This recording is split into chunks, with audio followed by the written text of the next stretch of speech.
Hello, welcome to the next episode of Small Business Chat. It's been a minute since we released our last video, but we are, me and Matt again, talking about some New Year's resolutions for your business. Well, how's it going today, Matt? How are you doing? Doing fantastic. I'm blessed to be here for yet another year on this planet. So, man, life couldn't be better. Right, right. Awesome. We have some really good topics to go over. Since it's January, we couldn't think of a better month to have this sort of subject. All of these things that we're talking about are obviously all of our personal opinions of what we think that is good New Year's resolutions to have for your business. So obviously, this could be a good episode for you to listen to for more of an informational type of episode. So let's just kick it off with our first subject, since just going with Nike's theme, just do it. Matt, want to take us away with that one?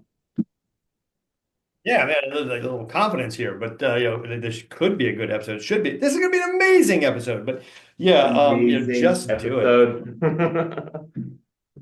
Amazing. But no, but I mean, the number one thing that we've seen and I've seen over 20 something years of helping out entrepreneurs is that what really separates the wheat from the chaff is the people that pull the trigger and just do it. I was fortunate in my career to always have mentors that really told me one of the critical elements of starting a business and running a business for that matter is being decisive enough to get it going and just do it, to use that old, phrase, made iconic by Nike. And what am I talking about? It's 1990, let's go back, 1994. Were you born in 1994? When were 1997. you born? 1997. Okay, now we know your birth date, birth year. Oh Haha. But gosh, anyways, thanks. so you're a little guy and such, and I'm just out of law school at that time, and my then wife and I had some very close friends that were computer programmers, and we would have dinners with them all the time and all that sort of stuff. So that's that great part of life that honestly you're sort of in right now. And it's you're just young, free, making a couple bucks, all that sort of stuff, and really smart computer engineer that we were friends with. He was a great guy, still is a great guy. He just lives out in Silicon Valley now. And he come up with this software that he was developing on his own. And he was just like, it's really cool and all that sort of stuff. And what the software did was it was designed to, go on to this sort of this fledgling, system of, the internet was sort of just getting off the ground and all that sort of stuff. And now that I think about this, my apologies. It wasn't 93, 94. It was 97, 98. It would have been right around that time. The internet starting to take off then and all that sort of stuff. So it was right around the time you appeared. But um, anyways, so he basically develops a software that is an online what do you call it? Auction site. So basically you could put something online and it was sort of revolutionary, right? And then people could like bid on things and all that sort of stuff. And we were like, man, this is a brilliant idea. Now you understand this is literally before eBay was around or had a lot of repute. And we're like, dude, this is wow, this is really cool. Well, long and short of it, he never launched. He just never, whatever, took the time, space, dimension, whatever, didn't, for that type of project, he probably would have had to go to financiers and all that sort of stuff. Because for a larger site like an eBay or obviously a Google or anything like that, you need a couple bucks backing you. But he never launched. And it was amazing to watch then, like, eBay launch over the next couple of years and then just rocket to fame and fortune. When this guy, I'm 90% sure had a very similar product and just never launched it. And you can't make the money if you don't launch the business. And so you can sit there year after year. I should have started that off with, I'm sorry, like, week after week, month after month, year after year, and just never do it.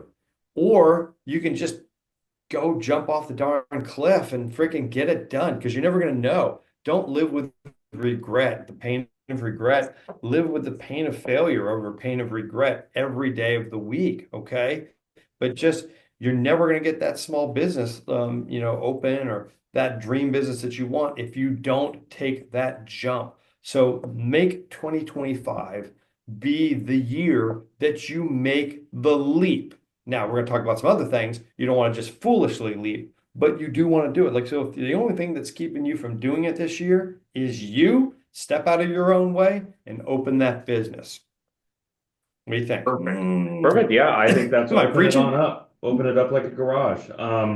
Yeah, I think those are all good, great points. And also for those the perfectionists out there, I think this will help for what Matt just talked about. Stop overanalyzing and just, I think, just take a decisive action instead of just overanalyzing. Like just launch the new idea or product or service, whatever it may be, without, just like trying to strive for perfection. I think most business owners are perfectionists because they obviously this is obviously it's something that's very important to them. A lot of business owners refer to their own businesses as their own child or their own babies at some points. So, but it's a hard to not be a perfectionist when it's again obviously especially if it's your sole income coming from this business, you're relying a lot on it. But I know it's kind of hard to always just have people just say this to you, but just do it is one of the best advice you can get out there for helping your business is to just go ahead and take that leap of faith for your business. So awesome. All right. Well, good topic there so far. I think we'll move on to the next topic, which is cash is king.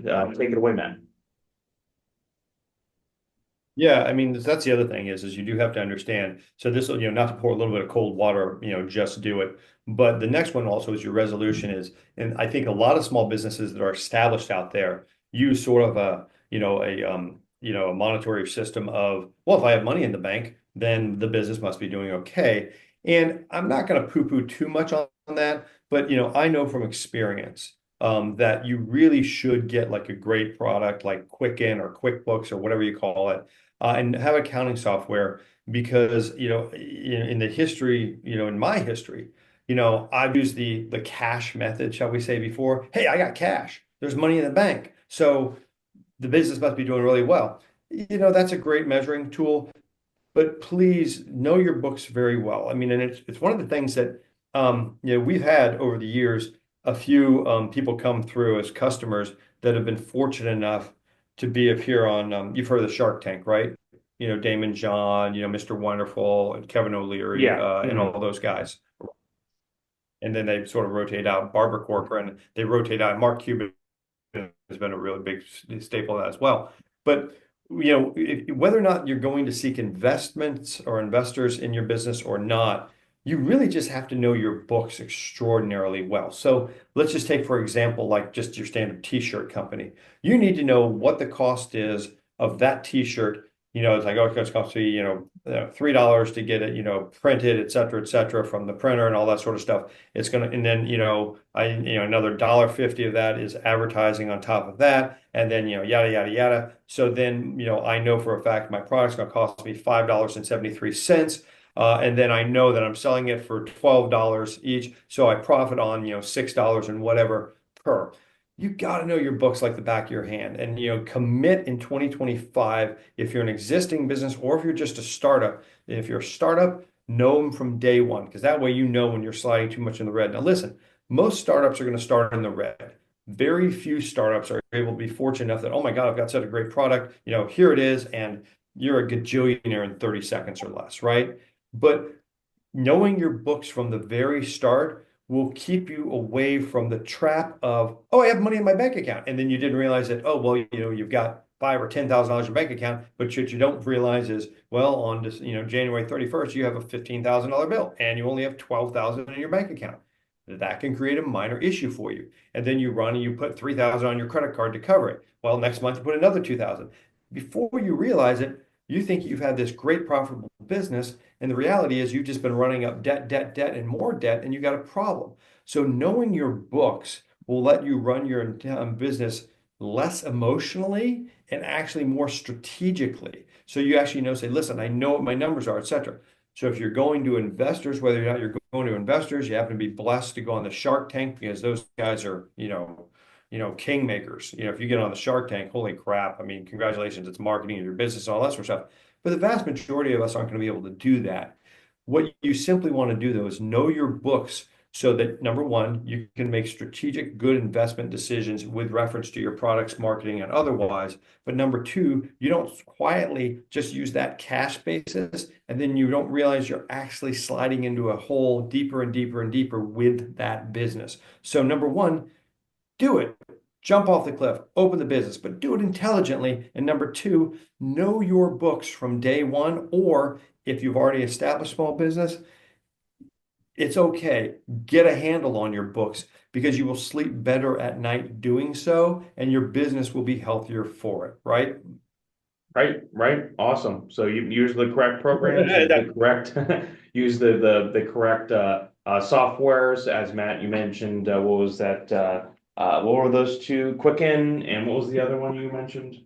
QuickBooks is so QuickBooks. vastly, is so extraordinarily easy for businesses. They'll link to your bank accounts. It's secure, from what I know. I mean, we've used it for years, et cetera, and the various business that I use, and we don't get paid anything by the way. I just think they've got a great product. And QuickBooks, because I think it's the same people that make like TurboTax and stuff like that. Quicken is the company, and then they have QuickBooks and TurboTax, and it integrates. It makes your business taxes very easy to do, and especially if you have a small business. So, anyways. Back Right, to you. right. Right, yeah, and I think that's all maintaining, a healthy cash flow, whichever way you want to look at it. Also, I just had a little quick question, Matt, of what your thoughts are when you obviously go through, the business expenses for us.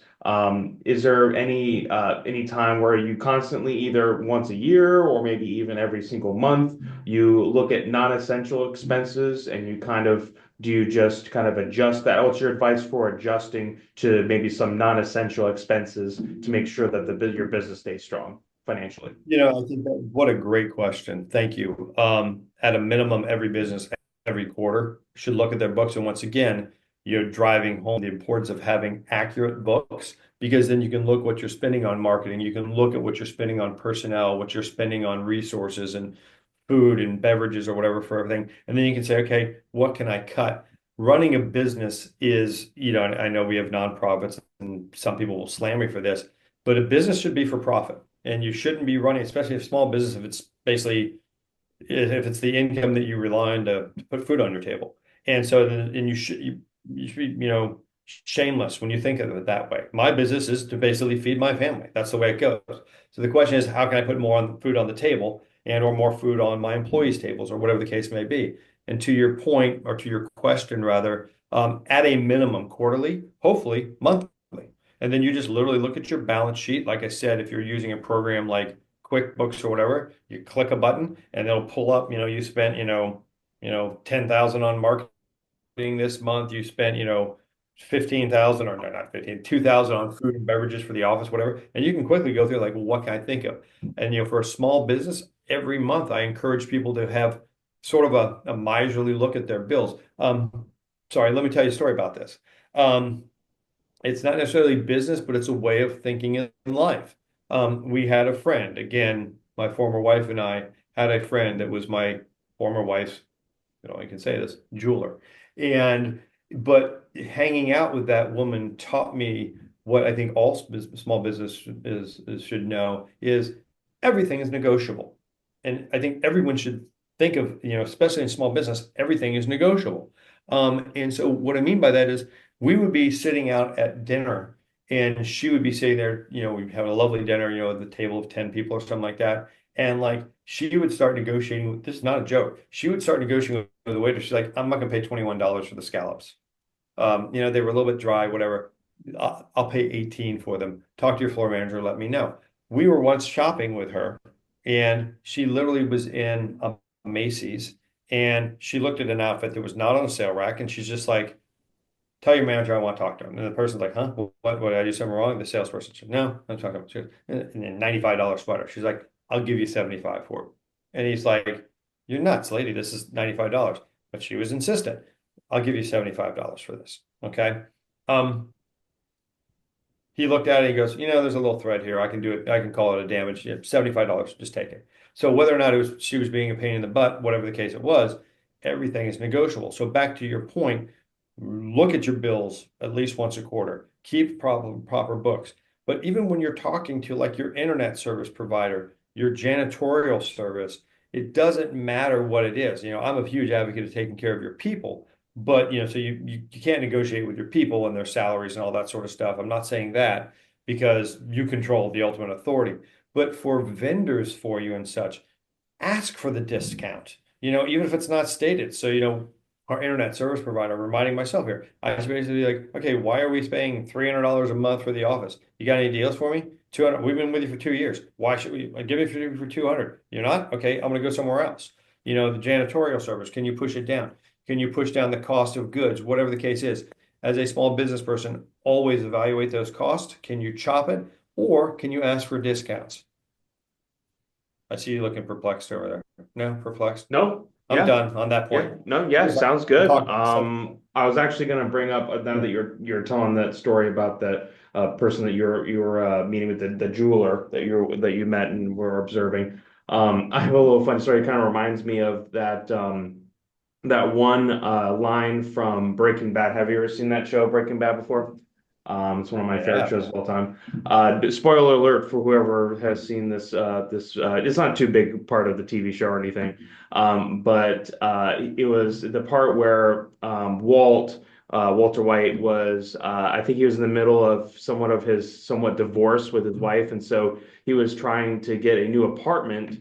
And he was walking through with either the leasing agent, I would assume, and the leasing agent was showing Walt around the apartment, and it was staged. Obviously, it was like already a finished apartment with furniture all in it and everything. And the leasing agent was like, "Well, do you want to go ahead and sign up or whatever?" And then Walt was just like, "Yeah, I like it just the way it is. Let's go ahead and I'm ready to move forward." And then the leasing agent was like, "Well, this is a stage. This is not how your apartment's going to look, whatever." And then Walt was like, "No, I just want it just the way it is." And then the leasing agent was kind of pushing back on him. And then Walter White said, "Name one thing in this world that isn't negotiable." And that also made me question, like, yeah, really, I can't really think of one thing in this world that isn't negotiable, which is absolutely true. And he got what he wanted at the end of that. The leasing agent, I don't know, they kind of cut camera right after that. They didn't really necessarily show, what else was going, how that all occurred, of how he actually got all the furniture to stay in the apartment. But he got it, so I would assume he probably paid more for the apartment, I would assume. So, but yeah, just going off of your point, a little fun fact that was in the Divorces TV show. Wait, she Right. divorces her husband with cancer? That's Um, rough. spoiler So, alert, so but just yeah. spoiler alert. I've only watched like the first three or four, maybe five episodes. Maybe I watched the first season. I don't know. And obviously, it's one of the greatest things they say ever that appeared on television. But I was just like, okay. But so, wow. So she divorces him. Hey, let's do the hyper spoiler alert. Does he end up kicking it from the cancer? Uh, n- uh, Yeah. no, he doesn't actually. He actually make a spoiler alert, obviously, but he ends up he ends up beating cancer, but then it comes back near the end. Somehow, like Yeah. he ends up getting through it, and then somehow his cancer comes back near the end of the show, and so he knows Yeah. that, and so he ends up. A lot of things occur, but he tries to go save Jesse, which I think you've probably already seen Jesse. Yeah. He goes to save him and he ends up killing himself by accident, or on purpose, I guess the way you kind of look at it. And then he Oh, dies because he was technically going to go to jail otherwise. So, but did they finally get him? Well, for anyone yeah, who doesn't know, Breaking Bad's in essence a high school professor or high school teacher, I think, if I'm not mistaken, who contracts cancer. But then, because of the cost of the cancer, he just starts, cooking up crystal meth, and selling it to pay for his cancer treatment. But then, I'm assuming he gets a lot deeper than that, or deep, as the episodes and the years progress. But that's sort of just the fundamental basis of it. Bryan Cranston, freaking amazing job. right. He will always be Dr. Watley to me on Seinfeld. And Or the dad from telling Malcolm in the Jewish. Middle. Yeah. Oh yeah, oh my God, that oh my God, the opening scene where they're shaving his back in the Yeah. series. He's naked reading the paper, and they're just sitting. The wife is just shaving his back with clippers. Oh my God! Again, continuing with the whole, no one has a perfect family because sitcoms used to be about like the perfect family, the Brady Bunch, Ozzie Inherited, that sort of crap, and then Married with Children broke the mold, and Malcolm in the Middle just continued it. Like kids can be not perfect. I don't know. There's so many. Yeah, you bring up your but we'll get back on point for business stuff. But sorry, you brought me back. But yeah, what a great actor, Dr. Tim Watley. Anyways, Right. what Yeah. do we got? So that, yeah, your next topic is launch. Wait, no, sorry, wrong one. apologize. Focus on growth and innovation. So I think this is a really great subject because obviously, you're just doing it, which is our first subject. You got all of your things lined up. You got your books figured out. You've got, your cash flow organized. You got all the right programs, all the right software. Now, what do you do after that? You got to focus on what you're doing with your business, what keeps your business going. One a great line from Rocky, I think I've said it a couple of podcasts. This world is a terrible place, but what keeps you going or what keeps you going is not getting hit. Or sorry, the right line is it's not about how hard you hit, it's how hard you can get hit and keep moving forward. So it's just moving your business forward no matter how hard you're technically getting hit from a business standpoint, but just keep moving forward with your growth of your business, turning it into a lovely, beautiful flower and beating all of the competition while you're doing it. So Matt, take it away. Kind of butchered that I line, have by the that. way, but Yeah, yeah, I have that poster. I have a poster of Rocky in my home gym with literally that whole saying. That hangs like right above, where we're in all that story, that. So who else? I got The Rock up there. I got Kobe and Schwarzenegger, of course. I was about to say you Could gotta go. have if you're gonna have at least Rocky in there, you gotta have Arnold in there, Arnie. Arnold's in there too, because Arnold's saying is also very similar to this point. Is and basically well, I can't remember exactly what his saying is. The Rocky speech is but I showed that to my son probably 6 or 7 years ago, and he's like, I still listen to that for inspiration because he's just like because he's off at college now, and he's like when he has a bad day or something like that, he's like I'll go back, I'll listen to that, and it's just like the answer is you're gonna have bad days. Just pick yourself up and keep going because that's really the secret of life. But going, back to the point is, focusing on innovation and growth, being your third New Year's resolution from us, is, there's an old expression, you're either growing or you're dying, right? And, so you've got to figure out a way to keep your business growing. So this doesn't matter if you're like, if it's, if you're starting that new business, like you're going back all the way to our first topic today, which is just do it, to an existing business. You've got to be constantly offering, different products, different services, and all that sort of stuff. And I can remember, one of our customers, and I will name their name because I don't think we've done work for them in years. They're no longer our customer or whatnot. And again, everyone knows I'm pretty much not even tangentially, barely tangentially related to the company anymore. But just I come in every once in a while and check messages. But a company by the name of Mental Headgear, and I always thought, and I cannot remember the name of their founder, but he came to us, and I believe we started them off 15, 20 years ago, something like that.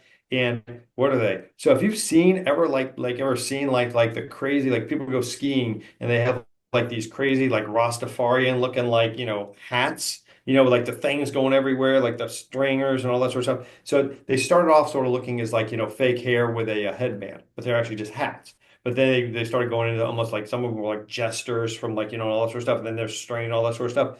Go to a company that's mentalheadgear.com or mental headgear. So we started them off and we did their initial, like, they had this little character I can remember and all that sort of stuff. This guy started off with like 3 or 4 products, a couple hats and all that sort of stuff. Because if I'm not mistaken, he was just a surfer whose head, not a surfer, a skier whose head was cold when he was out there and, having a good time. He started this thing out. I mean, now if you look at them, they roll out new products all the time, and such. And their website probably has like 200 or 300 products on it.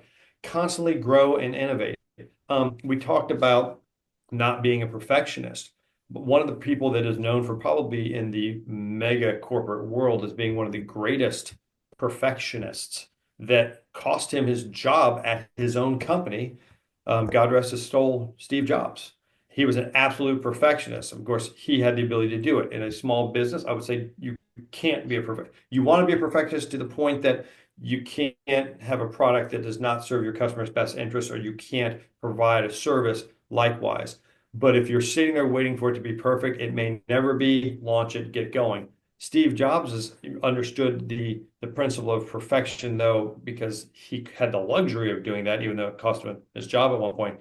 But then he knew that you had to keep growing through innovation. I mean, think about it. Apple has an innovation schedule. How often would Steve step out on that stage wearing his black turtleneck and be like, and our next thing is the iPod, and everybody, the iPod. And then he did the iPhone, then the iPad, he did all these things. And so that's not just by happenstance. They're not going out there and they're just going, oh, you know, it'd be cool. We should come up with another product next year. And they're like, oh, we had a freaking great idea. Another product next year. You know, no, you have an innovation schedule and you put it in place. And like I would say, at a minimum, every quarter, you've got to be looking now. Apple wants something, you know, pushed out every quarter, but then maybe every year they come out with like a mega product. What's their like they came out with like like the last I think the iPad was their really oh no. What was their last really big hit over at Apple? iPad was huge, iPhone was mega, iPod was mega. Yeah, I think you Oh, named all through that. They got AirPods, the headphones. watch. Yeah, the AirPod. And I think they've struggled a little bit because we know they're coming out. Sorry, a spoiler alert. We know they're coming out with the VR headset, iCar. the goggles, Oh, the Apple Vision. the Google goggle and like and again, Apple's known they're not necessarily the first person that creates something.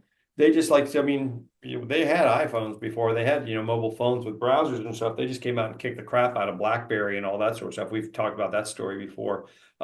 People had mobile storage devices, MP3 music things. They just made the iPod look cool with like a little dial and all that sort of stuff. I mean, he hired designers.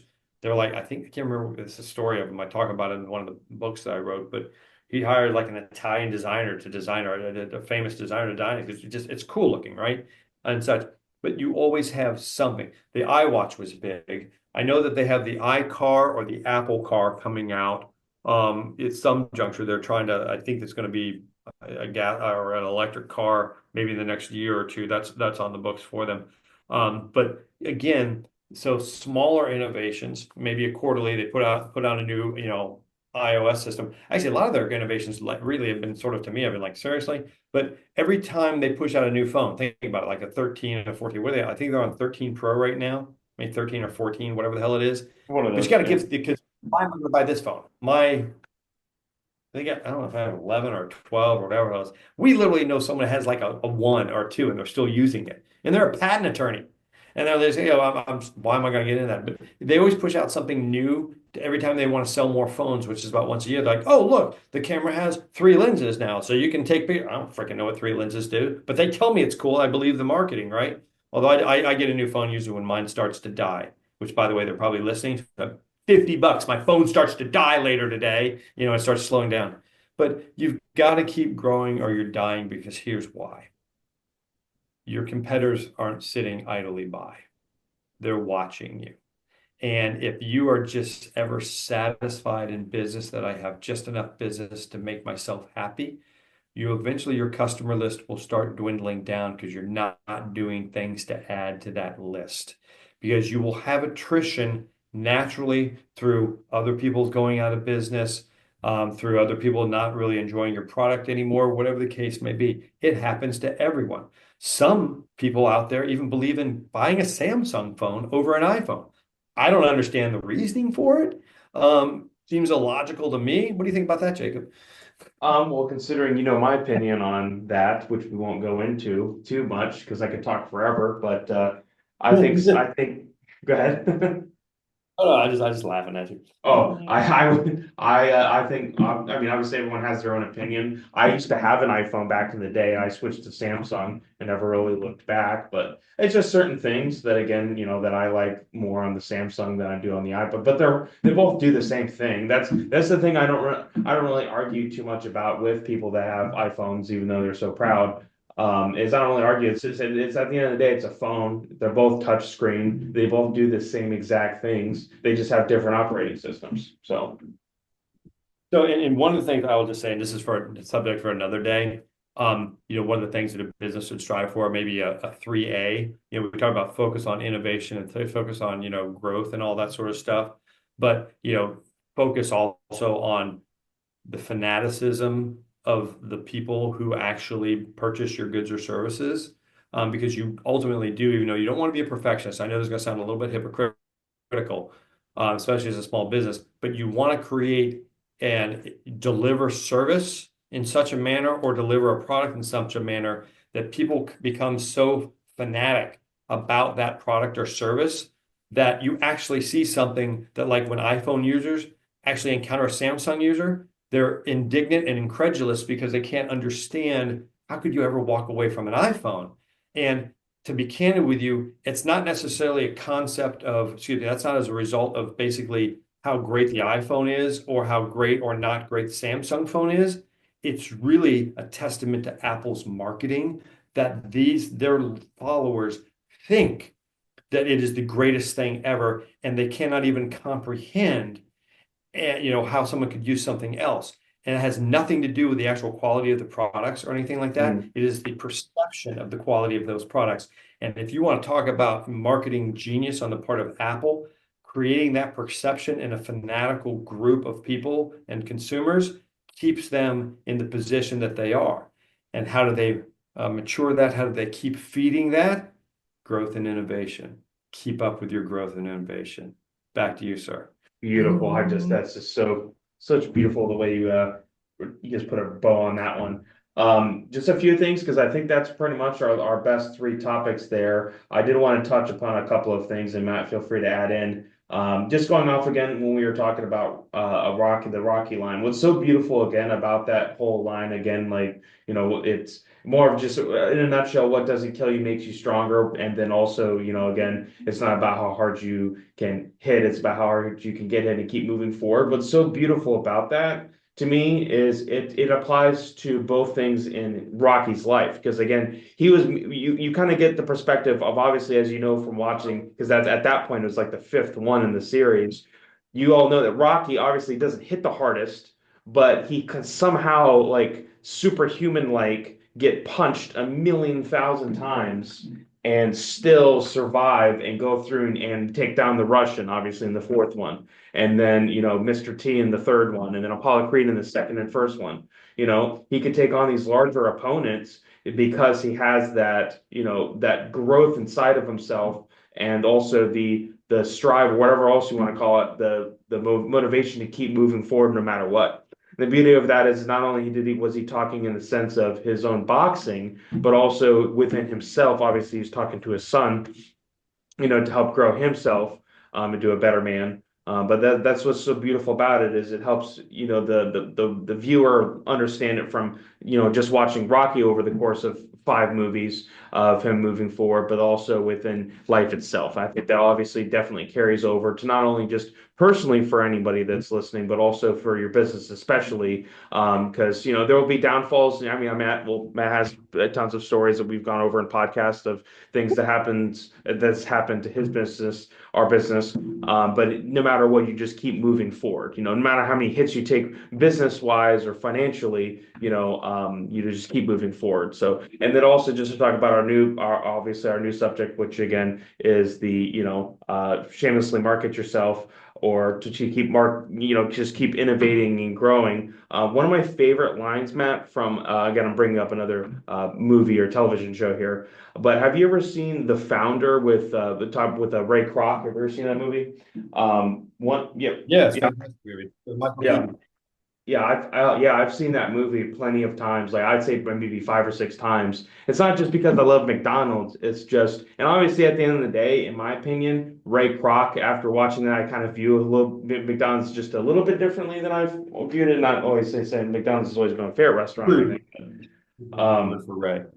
Right, but at at the end of the movie, one of the most important lines I can get from that is business is war. It's a dog eat, or it's a dog eat dog, rat eat. Well, no, sorry, I'm getting the line wrong. It's a dog eat dog, rat eat rat type of realm that we're all in. If a competitor were drowning, I'd walk over them and I'd put a hose right in his mouth. That is pretty much the way that businesses look at each other, right? From a competitor standpoint, right? Yeah, I think Jack Welch was the one I remember hearing that. He's the former great CEO of GE, General Electric. And he said, yeah, if one of my competitors was drowning, I'd put a garden hose in their mouth. But that's, I mean, so people can be as nice as they want to be about it, like in your front. You always corporately, hey, everything's great, blah, blah, blah. Oh, they have a fantastic bit. And the back end, like you said, keep growing, keep innovating, because your competitors are, and they're trying to eat your lunch. and you know for a fact their view is they're going to try to stomp you. So Trying to it's try to war. take your Yep, lunch you money. got it. Yeah. Yep. Exactly. Mm. So, all right. Well, that'll do it for us today. Thank you for joining us again. And we apologize if it's been a little bit since we had our last podcast. So, we saved this one special for, again, New Year's resolutions for businesses. So, hopefully, you took something from our episode today. So, I hope you have a great rest of your day. Thanks again for listening and join us on our next one. Have a great one.